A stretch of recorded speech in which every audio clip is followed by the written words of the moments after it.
There's loads going on in the world right now that could crash the economy and send food prices even higher. But there's something we can do about it. Everybody can grow some simple crops that will drastically slash food bills and keep you fed during challenging times.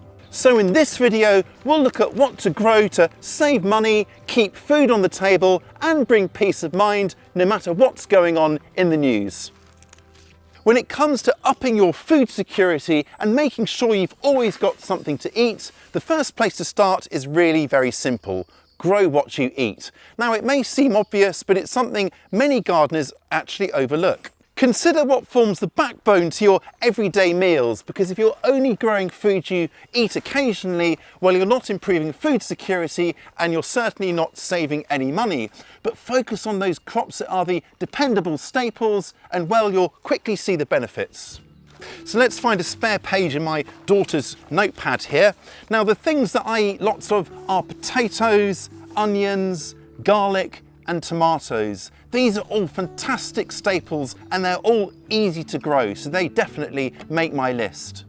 It's also worth, by the way, just making sure that you choose crops that grow well in your climate. So in my slightly cooler climate, things like potatoes, kale and chard do really well. And if you're in a warmer climate, you can probably add sweet potatoes and, say, peppers to that list.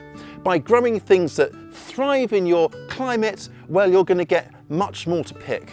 We'll also want to choose crops that offer good nutritional value, especially calories. We'll also want those that are really good value for money as well. And we'll want to think about ways we can enjoy the food we're growing for as much of the year as possible. And we'll be touching on all of these points as we move through the video. But let's start with potatoes, because unglamorous as they are, if you're looking for a survival crop, then this is honestly hard to beat. They're one of the densest for calories per area where they are grown, and they're incredibly filling, full of carbs that can replace the likes of bought-in rice or pasta. They're flexible and they store for absolutely ages. You can roast them, mash them, bake them, turn them into stews, soups, fries or chips. Potatoes are really fab and they do so much heavy lifting for so many meals. And of course they're incredibly flexible with where they will grow as well. In the ground, in raised beds like here, mine are just about popping through now, in containers, sacks, just about anything. And you can plant early, mid or late season varieties to extend the harvest window for as long as possible, finishing with late season or main crop potatoes to give you spuds to store over the winter months.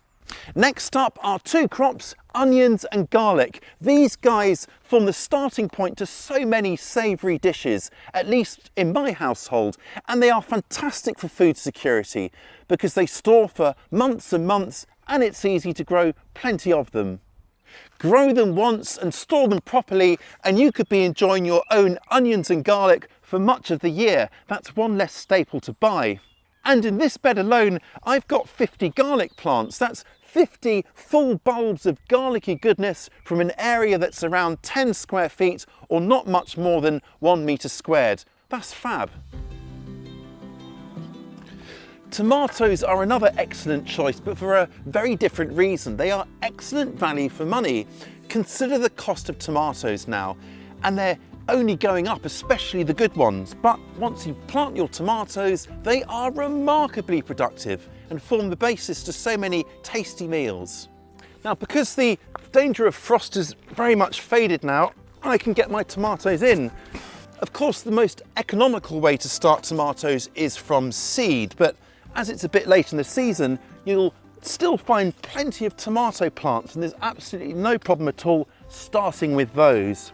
You'll still get back 3, 4, even 5 times the investment for the tomato plants when you consider all of that lovely fruit coming off the plant. And the price of organic tomatoes these days, have you seen it? Well, this is going to save you dollars and dollars, pounds and pounds.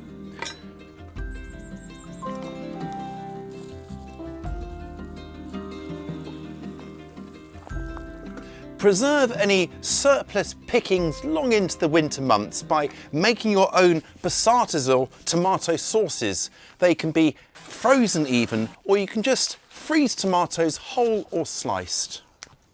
And if you grow more than you can possibly eat, there is always the option of selling some of your tomatoes locally, perhaps just setting up an honesty box setup outside your home.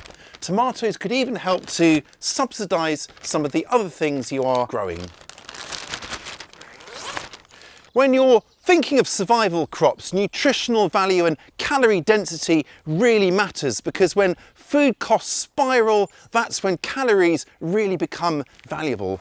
We've already mentioned potatoes, haven't we? But we can add to this list winter squash here, as well as roots such as beets or beetroot. And then there's parsnips as well, corn, beans for shelling, and if you are in a warmer climate, perhaps sweet potato or yams. These will all help to keep you fuller for longer, which is what we want from survival crops, right? Winter squash and pumpkins are incredibly productive and will store well for months on end. Now, there's still plenty of time to start these off, either from seeds or plants that you bought in a garden centre. And like I say, they'll produce several fruits on one plant alone, and they will keep right through the winter, providing many meals for many mouths over a good sustained period during that winter chill when food can be a bit scarce. Beet roots are another go-to veggie for me, and they are quite high up on the calories metric as well. Now, they're very easy to grow, they store well, but perhaps a real bonus is that you can eat both the leaves as well as the roots, meaning that every part of this vegetable is working really hard for you in the survival garden. New to me this year are sweet potatoes. Now, sweet potatoes love a warm climate, and my climate isn't reliably warm, but if I grow it in something like this black tub that absorbs the heat from the sunshine, well, I think we're on to a winner. Now, I've had these bought in as little plug plants, but you can easily start sweet potatoes by sitting a tuber in a glass of water and letting them root naturally, and then planting those sweet potatoes. And it's very easy to plant them. I'm going to plant 3 into here, and then these will love it in the sunniest spot possible, maybe on the patio where it's a real sun trap, and they will soak up that heat, and then towards the end of summer or really early autumn, I can tip this all out and gather up my sweet potatoes, and they're full of vitamins A, C and manganese, I believe. And would you believe it, they've even got more calories than potatoes. Another great tuber to grow is the Jerusalem artichoke, a fantastically easy one to grow too, and I will add a link to our video on growing Jerusalem artichoke in the description below. Not all crops need to provide masses of calories to be worthwhile though. This bag of carrots from the shops costs me less than £1 or around $1, and there's quite a lot in there. I'd say that's a fair value for money. So an alternative might be to shine the spotlight more on those crops that can save you a lot of money, potentially a lot more given all the dramas going on in the world right now. Good girl. Who's a good girl?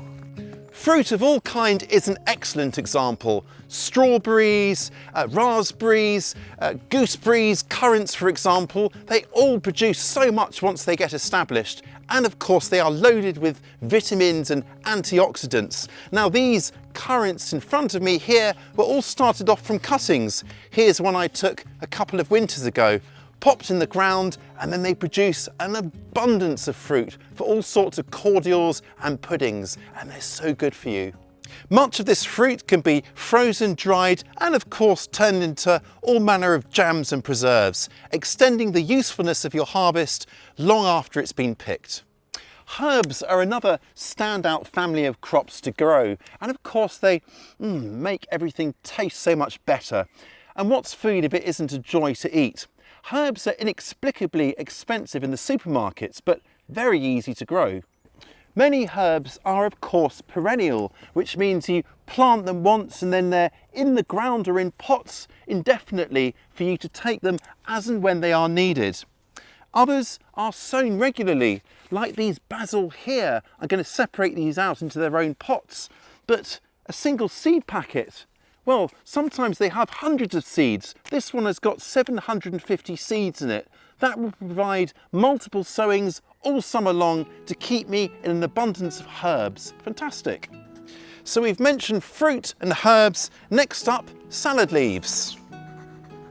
Cut and come again salad leaves are worth growing for the same reason as herbs. They're often one of the very most expensive things you can buy in the supermarket by weight, and yet they grow so well in a range of containers.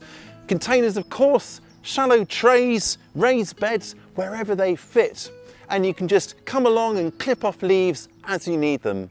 And then there are those crops that are particularly valuable just because they are so outrageously prolific. So that's climbing beans, growing up arches, trellises, or just a simple TP. And of course, the more you pick, the more they will come. And they are very rich in protein, something a bit rare in a lot of garden crops.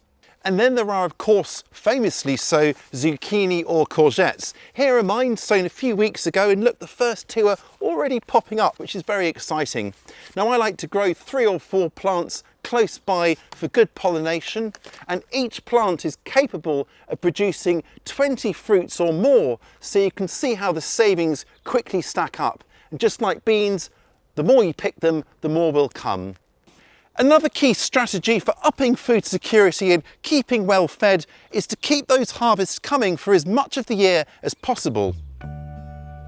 Choose a range of early, mid and late season varieties to widen that harvest window and reduce your reliance on supermarket grub. Think of the wide selection of varieties from the likes of potato, carrot, strawberries and apples, for example. Then there is sowing successionally for fast growers such as salad onions, lettuce and radishes here. Now this crop here is ready to pick, and don't these look fantastic? And as these come out, I will replant with some clusters of radish seedlings that I sowed about 10 days ago. And at the same time, I will make another sowing to keep the party going. Think ahead to storage too. Growing plenty of food is only worth it if you can properly preserve it and store it to enjoy for many months, whether that's storing squash at sort of room temperature, cold storing roots, freezing, drying, pickling, making chutneys, canning, you name it. Extending the life of your harvest is key to building up your resilience and reducing your reliance on bought-in food. When forging your way to food security, everything needs to earn its keep. Now, crops should save money, of course. They should provide plenty of calories, be easy to grow, be prolific, and they should store well too. It may not make you entirely self-sufficient, but it definitely will slash your food bill and, perhaps most importantly, offer you a little bit of peace of mind, something that is, quite frankly, priceless in today's world. Knowledge is powerful too, especially if it's free, and to help with that, well, try out our garden planner. It can tell you exactly when to sow, plant and harvest for your area, and it's got all sorts of information on a wide range of crops. Start your completely free 7-day trial today by just following the QR code over here, and I will catch you next time.